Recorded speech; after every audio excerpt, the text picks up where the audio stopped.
Today's episode is going to be about how you cannot fix a narcissist. You cannot do it, y'all. You don't have the power to fix a narcissist. So before we hop into today's episode, y'all, check out the new from the self-love brand, Impact Over Intent, because we know the impact is more important than intent. You might intend to do something good, but your impact over intent. There you go, y'all. It's available in the self-love shop from I Love Me brand. But yeah, y'all. So that's it right there, y'all. You cannot fix a narcissist. I say this all the time. I know people, because this is kind of in response to a lot of people asking me. Like, I get the question all the time, y'all. Like, Lee, what about you? You were in therapy. You do this, but you were back with your wife. You are there for your kids. You. Yeah, y'all. You. Sound like the Usher song. You remind me of a girl that I once knew. You see what I'm saying? But that's how it goes, though, y'all. Y'all see, you said me. You saying me. Like, yes, I'm in work. I'm working on myself, my journey, my self-awareness journey, my self-love journey, my self-healing journey, or my working on myself journey is about me. My wife did not fix me. Everybody's like, I want to hear your wife's perspective, because I want to see how do y'all make it work? I want to see what she does and what she said. Y'all, you cannot fix a narcissist. You can't. They have to want to do it themselves. They have to want to go put the work in themselves.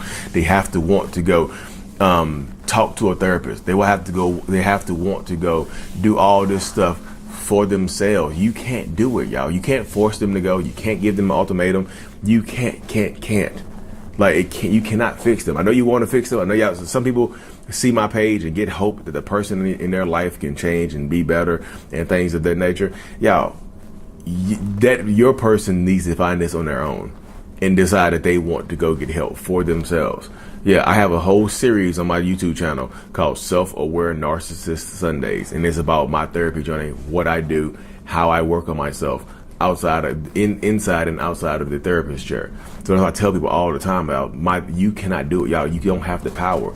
And whether a narcissistic person decides to go get help or not is really not about you. Let me say that again.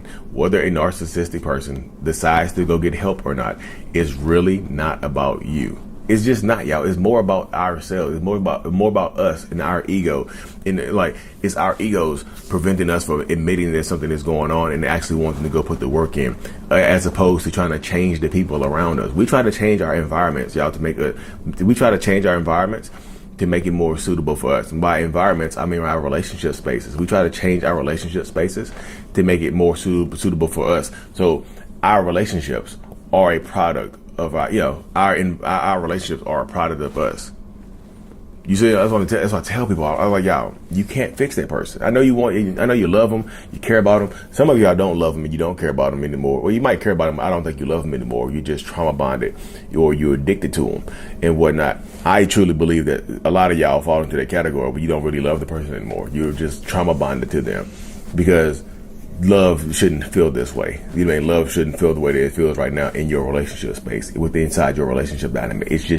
Love should not feel that way. Let's just say it like that. In this space, love should not hurt. Love is kind. Love is caring. Love ain't this. Love ain't what you in right now. You know what I mean? Some of y'all just are not in love anymore. You think you love the person because you feel you have these deep feelings that you feel like you cannot let go. But a lot of times, I don't think you love the person, y'all. That's just me speaking mentally right there. But like I said, I want to personally work on myself. That narcissistic person in your life, toxic person, whoever they are, they have to want to go do it themselves. Well, Lee, can we push them in the right direction? Y'all, the only way I feel like you can coax a narcissist into seeing that there is an issue is you have to paint it. You have to paint it like you have to paint a good picture. It's just like you have to paint it. You have to make it sound like narcissism isn't a bad thing. Like, it's not villainized. Like, you can be self-aware and have a personality disorder and not be villainized in society. People still villainize me. Like, I have a personality disorder. I tell everybody I have a personality disorder. I still get attacked. I'm like, yo, how y'all, huh? But I get it, But like I said, I want to work on me because I enjoy working on myself. The only way a narcissist, you have to think about this. Find a way to paint it. You have to find a way to paint it like it's a great thing to have. Like, damn, I love imagine saying this to your partner. Like, you're so narcissistic. I'm like,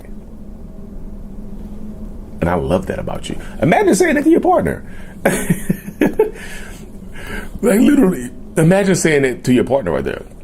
I love that you're so narcissistic. It's like blows my mind how much I love it. You think you go, oh my goodness, yeah. A lot, but I said this is what happens a lot of times in the toxic relationship dynamics. But you have to paint it with a good picture. My wife yelled and screamed it at me, y'all. She didn't paint it in a good picture. She didn't paint it in a good light. She said it's so hard living with a damn narcissist. Like, how is that right there? How is that a good thing? She yelled it at me in a very angry way because me and her were arguing. You know what I mean? So, and I deserved to be yelled at in that space. So, and you know, I was yelling at her. So it's just in that space. She told me it's hard living with a damn narcissist. So it wasn't like I was like, I love being a narcissist. You know, narcissist is a slur nowadays. Damn near y'all. Like I said, it's just like, you know, it's a different space to be in. And if I just tell a lot of people, like, you can't fix that part. I know you want to be there for them. I know you want to just, but Lee, what if they do decide to go to therapy? And how long should we give them? Yeah, there's no set time limit. That's why I say it's such a dangerous thing. Should I stay or should I read the book? Should I stay or should I go by Dr. Ramani? That book can help you out a lot, y'all. That book actually that's a very good book. Should I stay or should I go? It's a very good book. It's by Dr. Ramani Versila. That's how you say her last name. I don't have it in front of me. I could pronounce it if I had it in front of me. But should I stay or should I go? That book will help bring you a lot of clarity of whether or not you should wait around for this person. Like, I always ask people, like, what has this person done in the past to show you that they're consistent with anything other than being, what have they done to show you in the past that they are able to be consistent with anything? Think about it. What have they done in the past to show you, not other than consistently abusive and consistently toxic, what have they done in the past that benefits you that they've been consistent with? That benefits you that they don't take credit for. Like, I work a job and pay all the bills. That's consistent. No, that's not. That's y'all. That benefits them. You see what I'm saying? What have they done to benefit you?